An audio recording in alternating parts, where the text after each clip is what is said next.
Selamat berjumpa kembali para sejawat semua, para dokter yang saya hormati. Pada kesempatan kali ini izinkan saya mengulas mengenai antibiotik pada pneumonia. Ya, ini saya akan coba ulas dari tiga tilikan. Yang pertama dari ATS ITSA, kemudian dari WHO Aware dan Rastro Insight.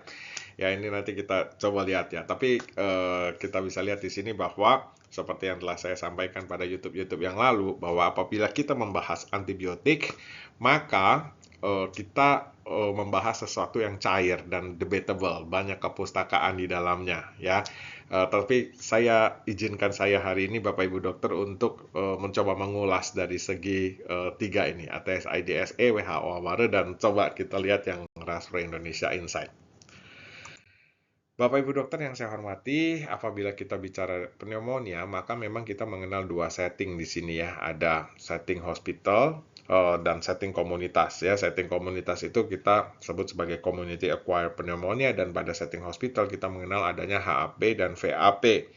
Ya, di mana tentunya pada setting hospital, pada HAP VAP ini umumnya lebih beresiko tinggi untuk seseorang mengalami infeksi oleh multidrug resistant patogen, dan biasanya memang lebih high severity ya, jadi lebih berat biasanya. Nah, jadi ini mungkin by sense kita sebagai klinisi mengetahui semua ini ya. Lalu bagaimana dengan tilikan-tilikan pada ketiga tadi, ATS IDSE, kemudian WHO, Aware, dan Rastro Indonesia Insight. Bapak Ibu yang saya hormati, sebelumnya izinkan saya menyampaikan ini terlebih dahulu. Jadi kalau kita mengacu pada ATS IDSA, ya pada community acquired pneumonia ya, kita bahas pada community acquired pneumonia dulu. Ternyata mereka memprioritaskan siapa-siapa saja yang memang diambil kultur, diperiksakan sebelum diberikan antibiotik. Jadi ada pre-treatment ya, jadi dilakukan pre-treatment culture gitu ya. Nah, pada prioritas itu pada siapa aja? Satu, pada pasien-pasien community acquired pneumonia yang berat. Kemudian pada kasus-kasus community acquired pneumonia yang memang secara empirik dipandang perlu untuk mendapat tata laksana empirik untuk MRSA dan Pseudomonas, atau memang yang pernah ada riwayat infeksi MRSA Pseudomonas, atau ada riwayat hospitalisasi dan menerima parenteral antibiotik dalam kurun waktu 90 hari terakhir. Nah, jadi kalau kita lihat di sini Bapak Ibu dokter, sepertinya memang tidak semuanya, tetapi ada prioritas-prioritas tertentu seperti yang tadi telah disebutkan. Lalu memang di sini Bapak Ibu dokter, kalau kita lihat ya, ada perbedaan antara ATS IDSE 2007 dengan 2019. Ya, rekomendasi siapa saja yang mendapat prioritas untuk bisa diperiksakan kulturnya pre-treatment gitu ya.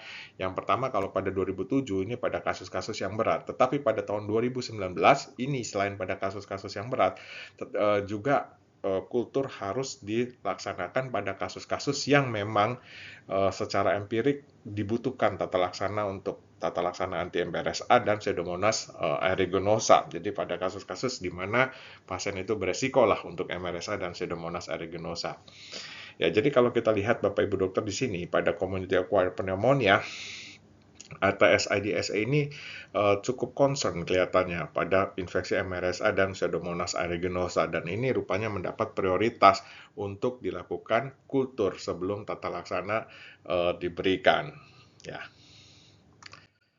Nah, pada kasus-kasus HAP dan VAP di sini Bapak Ibu dokter, di sini ditekankan seperti pada slide yang lalu yang telah saya jelaskan Bapak Ibu dokter, bahwa kasus-kasus HAP VAP dengan hospital setting itu tentu merupakan kasus-kasus yang lebih beresiko tinggi untuk seseorang bisa mengalami infeksi oleh multidrug resistant.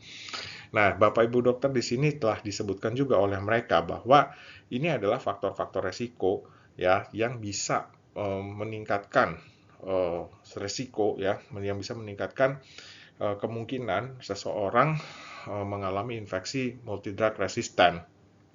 Ada VAP dan HAP, dan lagi-lagi di sini Bapak Ibu dokter, mereka secara khusus juga menyebutkan risk factors untuk MRSA ya, dan risk factors untuk infeksi MDR Pseudomonas.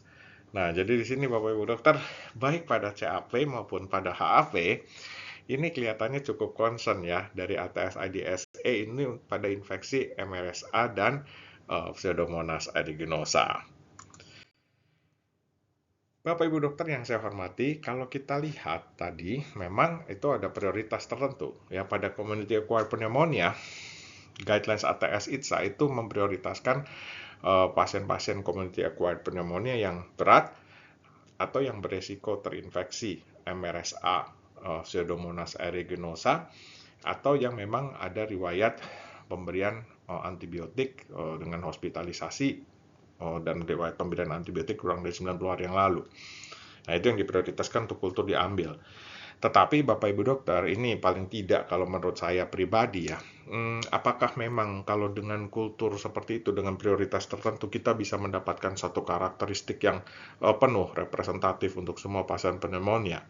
Ya, karena pada kenyataannya, ada tulisan-tulisan juga, dan secara operasional saya berpikir bahwa tentunya kita sangat baik apabila bisa menggambarkan karakteristik pola kuman pada setiap lini atau kemungkinan infeksi pneumonia. Ya. Nah, ini kita ketahui Bapak Ibu dokter ya, dari nanti Bapak Ibu dokter bisa mengikuti YouTube kami yang lalu ya, pada YouTube Raspromedik dan Antibiotik berjudul Host Character Based Accumulative Antibiogram. Di sini Bapak Ibu dokter bisa lihat bahwa pada masing-masing kelompok faktor resiko, apakah yang severe, non-severe, atau beresiko infeksi multidrug resisten, atau tanpa resiko infeksi multidrug resisten, ini bisa jadi mempunyai tentunya gambaran pola kuman yang berbeda-beda. Ya. Sehingga di sini Bapak Ibu dokter, kalau kita tilik ya pada tulisan ini kita bisa lihat ya bahwa masing-masing kelompok faktor resiko memiliki, sekali lagi, memiliki pola kuman yang berbeda.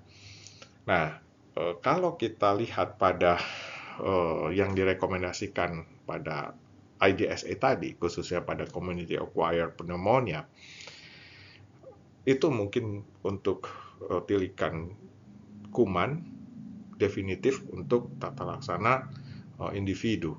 Tapi secara komunitas, apalagi apabila itu pola kuman tersebut harus dijadikan pertimbangan untuk pembuatan panduan antimikroba empirik, maka saya sendiri berpandangan bahwa kelihatannya memang sangat baik apabila semua orang dari berbagai faktor risiko bisa diambil kultur sputumnya sebelum treatment, supaya mendapatkan gambaran yang lebih representatif untuk di setiap faktor resiko. Karena saya berpandangan kalau pada Raspro Indonesia Insight nanti Bapak Ibu dokter bisa lihat ya, kita membagi pasien menjadi beberapa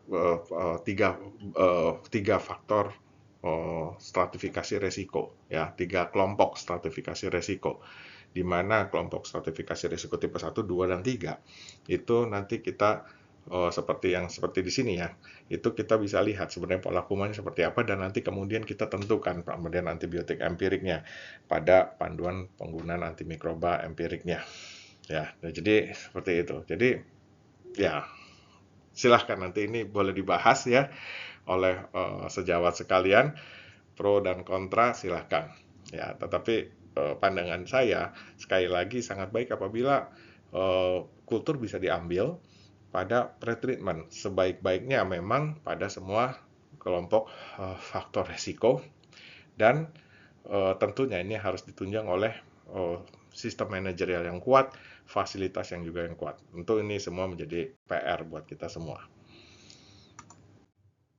Nah, Bapak Ibu dokter yang saya hormati, jadi ini yang tadi saya maksudkan ya, bahwa pada kalau kita melihat dari stratifikasi resiko model Raspro ini, ada stratifikasi resiko tipe 1, 2, dan 3. Bapak Ibu dokter nanti bisa melihat lagi pada YouTube kami yang berjudul Raspro Indonesia Risk Stratification. Ya, kita ketahui bahwa karakteristik pasien yang masuk dalam kelompok stratifikasi risiko tipe 1 ini adalah karakteristik pasien yang non-severe dan dia beresiko rendah terhadap infeksi multidrug resistant. Sedangkan stratifikasi resiko tipe 2 ini yang non-severe tapi mulai memiliki kecenderungan untuk infeksi extended spectrum beta-laktamase, dan yang kelompok yang ketiga ini yang severe atau memang memiliki kecenderungan untuk infeksi extended spectrum beta-laktamase plus multidrug resistant yang lain. Ya, nanti bisa Bapak Ibu dokter sekali lagi lihat di sini bagaimana kajian-kajian literaturnya.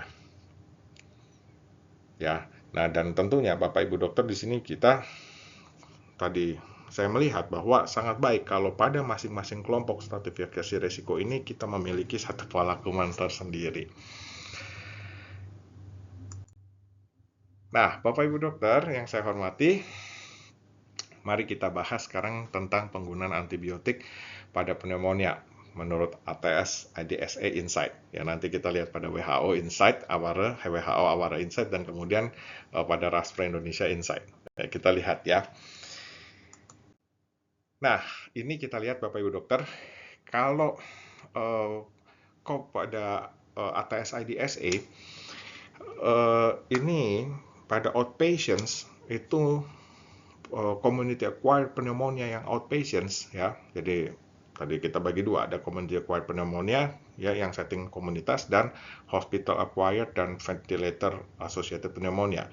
Pada community acquired pneumonia ini IDSA membagi lagi menjadi dua, outpatient, inpatient. Pada yang outpatient itu dibagi lagi menjadi yang tanpa komorbid atau tanpa resiko, faktor resiko MRSA dan Pseudomonas aeruginosa. Ini bisa diberikan antibiotik seperti amoxicillin atau doxycycline atau macrolide ya. Yang kedua adalah yang dengan komorbiditis. Ini diberikan antibiotik kombinasi amoxicillin clavulanat atau cephalosporin dengan macrolide atau doxycycline atau monoterapi respiratory triquinolone. Jadi pilihannya seperti itu. Sedangkan pada kasus-kasus yang inpatient, nah ini mereka bagi dua ya Bapak Ibu dokter, yang non-severe dan yang severe. Kalau pada yang non-severe itu mereka memberikan beta-lactam plus macrolide atau monoterapi fluoroquinolone. Sedangkan pada kasus yang severe itu yang diberikan adalah beta-lactam plus macrolide atau beta-lactam plus fluoroquinolone. Ya, kemudian di sini dikaji setelah itu apakah ada mungkin faktor-faktor resiko MRSA, Pseudomonas ya dan sebagainya. Yang tentu kalau misalnya memang dalam hal ini dibutuhkan, ya diberikanlah anti MRSA, diberikanlah anti Pseudomonas. Ya, jadi ini kalau menurut ATS IDSA. Sedangkan untuk HAP, VAP di sini antibiotiknya secara batang tubuh ya, secara primer itu kita lihat ya, ini tentu lebih tinggi lagi ya, lebih tinggi lagi tingkatannya. Di sini udah mulai dengan piperacillin, tazobactam ya atau cephalosporin yang bisa diberikan di sini cefepime, ceftazidime, kemudian carbapenem atau monobactam, astreonam di sini juga bisa ya dilibatkan yang non beta lactam based agents gitu ya dengan anti pseudomonal activity seperti fluoroquinolone, ciprofloxacin, levofloxacin atau aminoglikosida seperti amikasin, gentamisin atau polymyxin. Ya, sedangkan kalau misalnya memang diperlukan ya memang di sini diberikan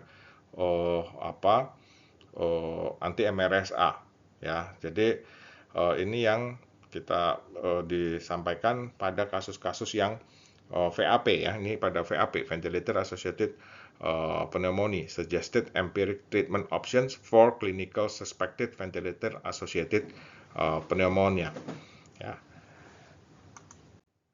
Dan ini pada kasus-kasus empiric antibiotik terapi for hospital acquired pneumonia ya. Di sini juga piperacillin, tazobactam, kemudian di sini juga ada levofloxacin, ciprofloxacin, kemudian imipenem, ya, meropenem ya atau astreonam, Plus kalau misalnya ada kecurigaan MRSA tadi, vancomycin, ya jadi kita lihat di sini ada di sini ada Pseudomonas.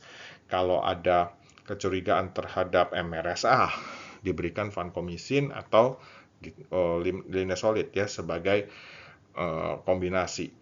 Ya ini demikian. Jadi CAP, VAP, HAV, Community Acquired Pneumonia dengan setting komunitas, dan Hospital Acquired Pneumonia atau Ventilator Associated Pneumonia.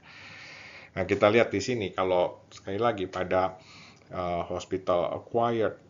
pada Community Acquired Pneumonia itu pada yang inpatient misalnya itu antibiotiknya beta-lactam plus macrolide ya fluoroquinolone, kemudian ditambahkan anti-MRSA atau anti-Pseudomonas apabila memang dibutuhkan. Tapi kalau pada yang hospital acquired dan ventilator associated, itu antibiotiknya bermain di anti-Pseudomonas ya, seperti piperacillin, tazobactam, carbapenem. Di sini juga ada levofloxacin ya, dan sebagainya dan sebagainya.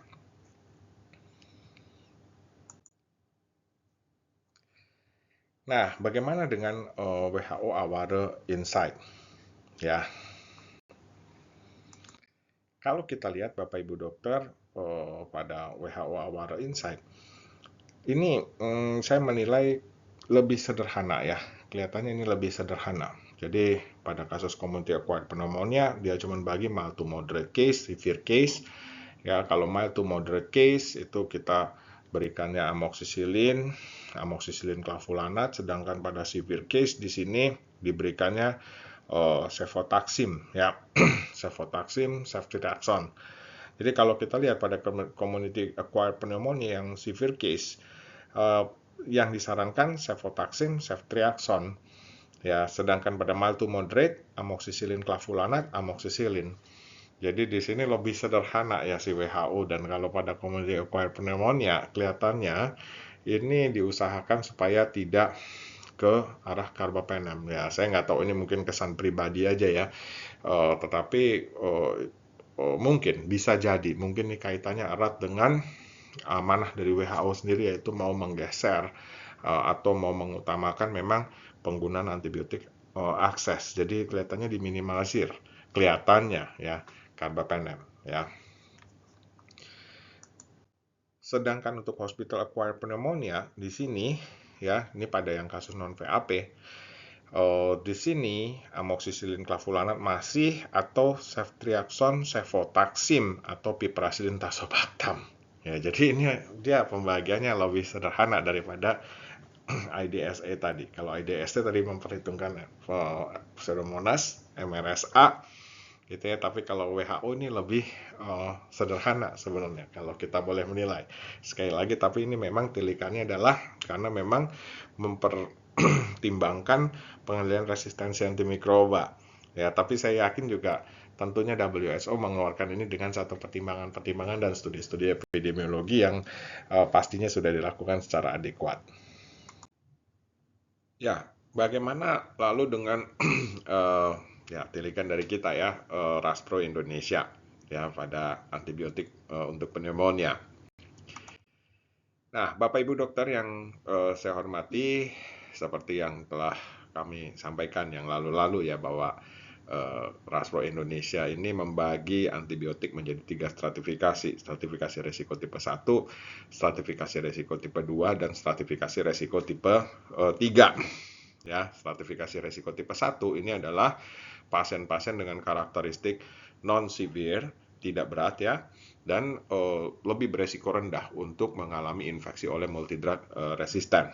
Ya, jadi kalau Bapak Ibu dokter lihat semua di sebelah kiri ini, ini adalah formulir RASAL. Ini yang harus diisi klinisi pada saat memberikan antibiotik pertama kali inisiasi ya. Jadi berikannya antibiotik jenis apa?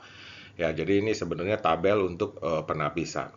Dan ini diisi oleh klinisi demikian ya, untuk setiap pertanyaan yang mungkin dijawab satu persatu begitu.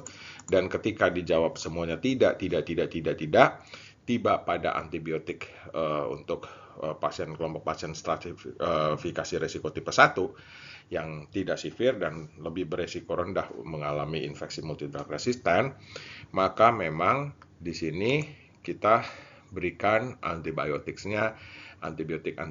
yang tergolong akses menurut WHO ya. Jadi amoksisilin clavulanat, amoksisilin. Sedangkan pada kasus-kasus yang alergi penisilin atau beta-lactam dan lain-lain ya memang di sini kita menempatkan levofloxacin, azitromisin ya. Nah, ini kira-kira pada stratifikasi resiko tipe 1 ya, di mana di sini memang antibiotiknya diupayakan sebenarnya akses semua. Dan apabila memang harus diresepkan antibiotik yang levofloxacin seperti itu yang masuk golongan watch menurut WHO ya, ini kita harus dengan konsultasi, harus dengan sepengetahuan oleh tim PGA ya. Tapi sekali lagi Bapak Ibu dokter, Raspro Indonesia tidak membuat guidelines ya. Ini hanya guidelines inisiasi saja yang biasa saja bisa dipertimbangkan oleh masing-masing rumah sakit, dan memang ketika guidelines ini masuk menjadi guidelines rumah sakit itu tentunya menjadi milik rumah sakit, dan tentunya terbaik adalah harus dengan mempertimbangkan pola kuman lokal ya.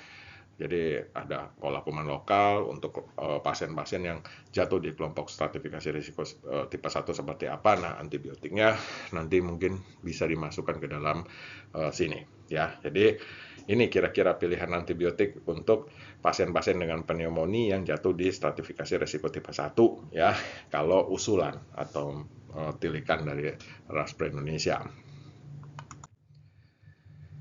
Nah, bagaimana kalau dia jatuh di stratifikasi risiko tipe 2 ya? Kalau jatuh di stratifikasi risiko tipe 2 ini kan adalah karakteristik pasien yang tidak berat, bukan HIS ya, dan mungkin memiliki kecenderungan infeksi oleh extended spectrum beta-lactamase seperti itu ya. Nanti Bapak Ibu dokter bisa melihat lagi di YouTube kita ya, yang sebelumnya mengenai kajian-kajian literaturnya. Nah, kembali ketika seorang klinisi menghadapi pasien untuk pertama kali dan dia harus mengisi formulir asal ya, ini adalah formulir penapisan sekali lagi, ketika dia isi dan dia ternyata harus berhenti di stratifikasi risiko tipe 2 ya, yang memang pasiennya di sini karakteristiknya sekali lagi tidak berat, tidak HIS, tidak healthcare associated infections, tetapi memang memiliki kecenderungan infeksi oleh ISBL, ya maka memang yang diajukan adalah antibiotik-antibiotik yang cukup poten secara empirik untuk extended spectrum beta-lactamase. Misalnya di sini bisa kita ajukan ertapenem, piperacillin, tazobactam. Terbaik memang untuk ESBL, berbagai kepustakaan tentunya menyampaikan adalah carbapenem ya, meropenem, imipenem. Tetapi memang pada beberapa kondisi, beberapa keadaan operasional ya, dikhawatirkan supaya kita jangan terlalu meropenem dan banyak sekali meropenem digunakan, itu kan yang dikhawatirkan kan. Maka di sini digunakan piperacillin, tazobactam, ertapenem ya. Ertapenem ini kan dia memang spesifikasinya untuk ESBL ya, tidak recommended untuk Pseudomonas ya. Jadi ya spektrumnya cenderung lebih sempit lah dibandingkan dengan golongan carbapenem yang lain. Nah, di sini Bapak Ibu dokter, baik di stratifikasi risiko tipe 1, 2, dan 3 nanti Bapak Ibu dokter lihat, memang di sini ditempatkan levofloxacin atau quinolone sebagai antibiotik alternatif ya pada pasien-pasien yang alergi penisilin atau alergi beta-lactam misalnya gitu ya. Untuk further safety udah deh, ya kita berikannya levofloxacin di sini. Ya, tetapi kalau Bapak Ibu dokter memberikan levofloxacin, di sini memang sarannya kita kombinasi dengan amikacin ya. Nanti coba Bapak Ibu dokter bisa cek ya pada buku yang diterbitkan oleh PDS Patin ya, itu pada mengenai pola kumannya kalau nggak salah tahun 2018 kalau nggak salah. Di situ ternyata memang efektivitas amikacin ya, sensitivitas amikacin terhadap ISBL itu masih cukup tinggi ya. Jadi di sini pertimbangannya ya oke deh, gabung aja dengan amikasin misalnya seperti itu. Ya, tapi pilihan utamanya itu ertapenem, piperacillin, tazobactam. Ya, nah satu lagi Bapak Ibu dokter, nah ini juga permasalahan secara operasional ya.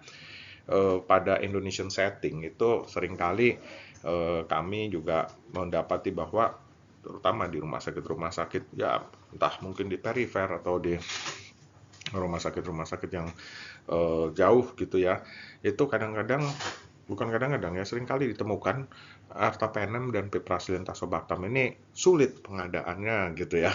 Nah, di sini memang kemudian ada beberapa usulan.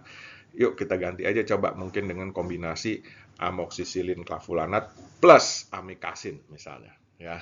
Ya, yang diharapkan ini juga memiliki potensiasi yang cukup lah ya, dan ditambah lagi amoksisilin clavulanat dan amikasin ini termasuk antibiotik golongan akses menurut WHO awal ya, tapi itu usulan, cuman ya memang yang terbaik adalah carbapenem untuk ESBL, tapi kalau misalnya supaya jangan kita banyak menggunakan carbapenem, ertapenem, dan piperacillin tazobactam masih bisa digunakan sebagai salah satu pilihan yang baik di sini ya. Dan sekali lagi Bapak Ibu dokter, kalau kita menggunakan antibiotik yang watch menurut WHO awal ini ya kita harus dengan dukungan, dengan support ya, konsultasi dengan tim PGA supaya memang terkontrol ya kita seperti itu. Jadi ini kira-kira kalau dia jatuh di stratifikasi resiko tipe 2 pneumonia menurut tilikan dari Raspro Indonesia. Sekali lagi ini adalah hal yang cair, debatable, boleh dikasih masukan, silahkan dikritisi, ditambah kurangkan, silahkan ya, karena kalau bicara antibiotik itu banyak sekali kepustakaan, banyak sekali pandangan-pandangan, dan silahkan untuk didiskusikan. Nah, bagaimana kalau dia jatuh di stratifikasi resiko tipe 3? Ya, tadi kita klinisi seperti biasa harus mengisi dari formulir asal ini, dan katakanlah misalnya dia jatuh di stratifikasi resiko tipe 3. Ya, kalau pasien stratifikasi resiko tipe 3 ini kan adalah pasien-pasien yang severe ya, mengancam dia. Kemudian pasien-pasien yang healthcare associated infections ya, termasuk HAP, VAP di sini ya. Ini masuknya di stratifikasi resiko tipe 3 ya. Nah, apabila misalnya ya pasiennya jatuh di situ, ya berarti antibiotiknya juga harus yang cukup poten gitu ya untuk itu. Di samping yang mengancam juga yang jatuh di stratifikasi resiko tipe 3 adalah pada kondisi-kondisi yang memang beresiko pasien mengalami infeksi oleh multidrug resistant, ESBL dan multidrug resistant lain. Ya, jadi ini antibiotiknya bisa lebih level lagi, naik level lagi, bisa watch atau reserve ya. Nah, kita lihat yuk di sini. Nah, ini pilihannya yang kami ajukan ya. Meropenem, imipenem plus minus amikasin. Meropenem, imipenem plus minus amikasin, atau pada alergi penisilin beta-lactam, levofloxacin plus amikasin gitu ya. Jadi ini pilihan-pilihan yang memang bisa digunakan ya. Jadi seperti itu pada menurut kalau kita lihat dari Raspro Insight ya. Tapi sekali lagi ini adalah inisiasi. Jadi Raspro Indonesia tidak mengeluarkan guidelines resmi, tidak. Ya, inisiasi boleh nanti ditambah kurangkan, disesuaikan lebih baik dengan pola kuman masing-masing rumah sakit. Ya, tetapi kan ini diharapkan bisa menstimulasi, memulai untuk jalannya pengendalian resistensi antimikroba di rumah sakit sejawat ya. Nanti tinggal disesuaikan dengan pola kuman, sosiodemografi, disesuaikan dengan ketersediaan obat, disesuaikan dengan peer expert review dan sebagainya. Ya. Nah, Bapak Ibu dokter yang saya hormati, ini kalau tadi ada kajian-kajian MRSA gitu ya, ini kami juga pada Rastrofile ini kita membuat kajian-kajian ya untuk kemungkinan MRSA. Ya, ini yang artinya pada kajian ini apabila memang pasien mengalami hal-hal ini, ya mungkin bisa dipertimbangkan untuk penggunaan vancomycin dan linezolid ya sebagai antibiotik anti MRSA. Ya, ini pada pasien-pasien khususnya yang jatuh di stratifikasi risiko tipe 3 ya. Kemudian misalnya ya, ini ada 7 nih di sini. Ya, satu pada pasien-pasien dengan stratifikasi risiko tipe 3 dengan klinis infeksi yang berat atau dengan riwayat ditemukannya kolonisasi MRSA. Jadi udah klinisnya berat dengan ditemukannya riwayat kolonisasi MRSA. Kemudian ada necrotizing fasciitis misalnya. Pasien-pasien dengan klinis infeksi berat pada progresif pada kulit dan jaringan lunak. Ya, pasien-pasien dengan imunokompromis dengan klinis infeksi berat progresif pada paru atau dijumpai hemoptisis, gambaran kavitas yang menyingkirkan kemungkinan TBC dan atau sebab lain misalnya. Atau pasien-pasien febrile neutropenia dengan risiko tinggi, pasien-pasien dengan CLABSI ya, Central Line Associated Bloodstream Infections, atau juga pasien-pasien dengan luka bakar yang hebat dengan tanda-tanda SIRS ya. Nah, apabila ditemukan satu atau lebih misalnya, itu kita pertimbangkan memang untuk pemberian vancomycin dan linezolid ya sebagai anti MRSA. Tapi ini sekali lagi juga cair ya, ini karena kita citasi dari berbagai macam kepustakaan. Silahkan Bapak Ibu dokter menambah kurangkan kalau ada kepustakaan-kepustakaan yang lebih update ya. Jadi ini seninya bicara antibiotik itu selalu ada hal yang update, selalu ada hal yang saling kadang-kadang juga saling bertentangan, saling menjawab dan sebagainya. Ya, dan ini untuk yang extensively drug resistant ya. Ini pasien-pasien yang memungkinkan untuk atau kita kaji kemungkinan apa yang membuat dia atau kemungkinan apa yang bisa kita lihat ya sebagai faktor resiko untuk XDR infection. Ya, ini adalah terkhusus pada pasien-pasien terutama ya untuk pasien-pasien stratifikasi risiko tipe 3 dengan klinis infeksi berat atau sepsis dengan riwayat ditemukannya atau infeksi kolonisasi XDR-MDR, atau pasien-pasien dengan klinis berat atau sepsis tanpa adanya perbaikan atau adanya infeksi berulang pasca pemberian antibiotik dengan spektrum yang luas sebelumnya. Udah dikasih carbapenem misalnya, ternyata dia malah makin progresif ya, atau misalnya terjadi infeksi berulang pasca pemberian antibiotik yang spektrumnya dianggap luas ya. Ini juga sifatnya cair, silakan ditambah kurangkan. Nah, tetapi kembali ya Bapak Ibu dokter, harus kita ingat kembali ya di sini bahwa pada pemberian antibiotik akses ini kalau kita lihat harus memang sesuai dengan indikasi walaupun dia bebas.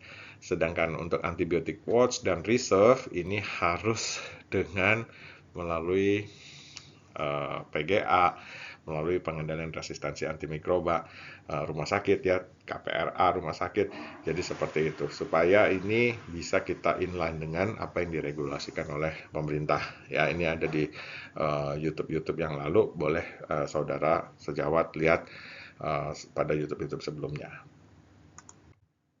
Nah, ini adalah mungkin gambaran ya. Kalau kita lihat di sini adalah bahwa pada pasien-pasien ini kita uji coba elektronik Raspro model di 3 rumah sakit gitu ya. Nah, di sini Bapak Ibu dokter bisa lihat bahwa kalau kita perhatikan ternyata pada 3 rumah sakit yang kita uji cobakan itu lebih dari 80%, maaf ini ketutup ya, lebih dari 80% rata-rata di rumah sakit itu ketika kita sosialisasikan, FGD-kan dan ini diisi ya oleh masing-masing rumah sakit, masing-masing klinisi, itu sebagian besar pasiennya jatuh di stratifikasi risiko tipe 1.